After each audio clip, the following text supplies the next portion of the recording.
খায়? কথা কয় না। ওরে বাবা, সুদ খাওয়া হারাম, সুতরাং সুদের ধারে কাছেও যাওয়া যাবে না। আল্লাহর পয়গম্বর জীবনে সুদের কাছেও যায় নাই। ঘুষ খাওয়া হালাল না হারাম? কথাই কয় না, জোরে বলেন। শিক্ষার ভারে ডিগ্রির জোরে সাহেবের মাজা বাঁকাও, মুস্কি হেসে সব অফিসে নেয় যে ঘুষের টাকা। জোরে বলেন। শিক্ষার ভারে ডিগ্রির জোরে সাহেবের মাজা বাঁকাও, মুস্কি হেসে সব অফিসে নেয় যে ঘুষের টাকা। ও কেউ যদি মানুষ বলো, ও কেউ যদি মানুষ বলো, আমার বলার কিছু নাই।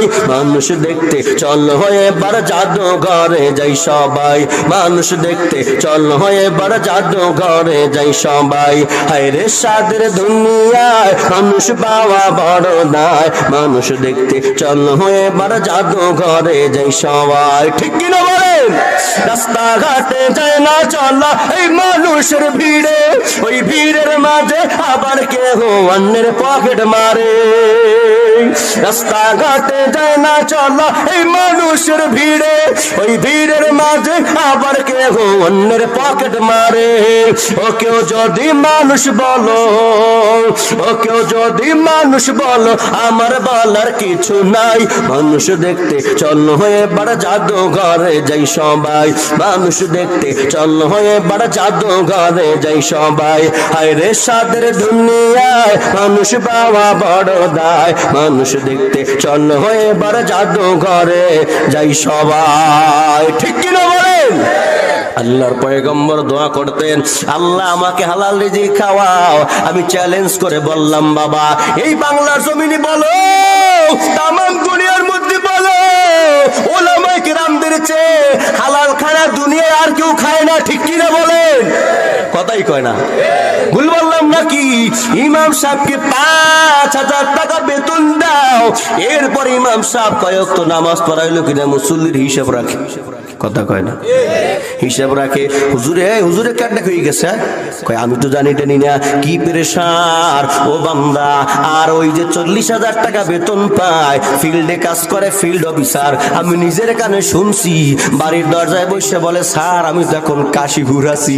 আমাকে বাড়ি লইলা কয় কাশীপুর আছি, কয় স্যার মাশাআল্লাহ অমুক বীজটা খুব চেতা হইছে, মাশাআল্লাহ গ্রাহক ভালোই করতে পারছে। সরকারি চাকরি বাড়ি থেকে, তারপরে যদি কয় মাঠে আছি বীজ ভালো হইছে। টাকা হালাল না হারাম? কথা বলে হালাল না হারাম? মাদ্রাসায় মুয়াজ্জিন এই যে মোজাম্মেল সাহেব চাকরি করে, একদিন বাড়িতে গেলে ছুটি নিয়ে যায় রে বাবা।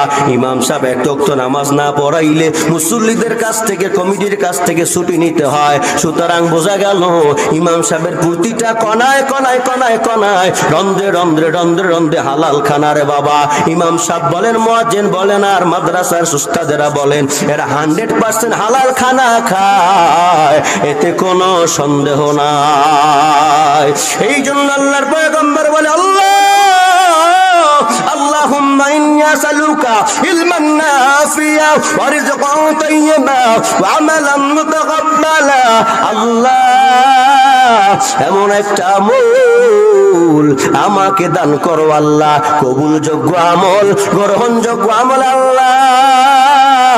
ও বাবা, নামাজটা কেমন করে পড়তে হয় এই ব্যক্তি যদি না জানে, রোজা কেমন করে রাখতে হয় বান্দা যদি না জানে, হালাল হারাম কেমন করে তমিজ করতে হয় বান্দা যদি না জানে, স্ত্রীর সঙ্গে কেমন ব্যবহার করতে হয় বান্দা যদি না জানে, মা বাবার সঙ্গে কেমন আচরণ করতে হয় বান্দা যদি না জানে, আমল করার কোনো প্রশ্নই আসে না।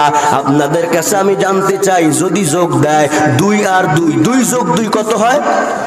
এও বুঝেন না? 2 যোগ 2 কত হয়? আমি যদি বলি 5, মানবেন? কেন মানবেন না? এটা হলো আপনার একেবারে এমন আপনার বিশ্বাস হয়ে গেছে 2 আর 2 কিয়ামতের আগ পর্যন্ত 5 হবে না, 4ই হবে বান্দা। অর্থাৎ এই থিওরিটা, সূত্রটা আপনার জানা। আল্লাহ পাক রব্বুল আলামিনের পয়গম্বর বলে, আল্লাহ আপনি আমাকে উপকারী ইলম দান করেন মাবুদ। আল্লাহর পয়গম্বর বলে, আপনি আমাকে হালাল হালাল রিজিক দান করেন। এরপরে বলেন আল্লাহ আপনি আমাকে গ্রহণযোগ্য ইবাদত, কবুলযোগ্য ইবাদত করার তৌফিক দান করেন, আমল দান করেন।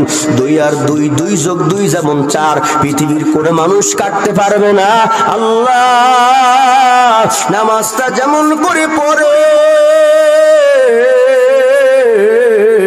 ও আল্লাহ, যেমন করে পড়লে আপনার দরবারে কবুল হয় সেইভাবে পড়ার মতো আপনি আমাকে আমল দেন। রোজাটা যেমনি রাখলে আপনার দরবারে কবুল হয় সেইভাবে রাখার মতো তৌফিক দান করে দেন। আমার ভাইরা, আমার বন্ধুরা, বোঝা গেল মাদ্রাসায় শিক্ষার গুরুত্ব আছে না নাই? জোরে বলেন, জোরে বলেন, আছে না নাই?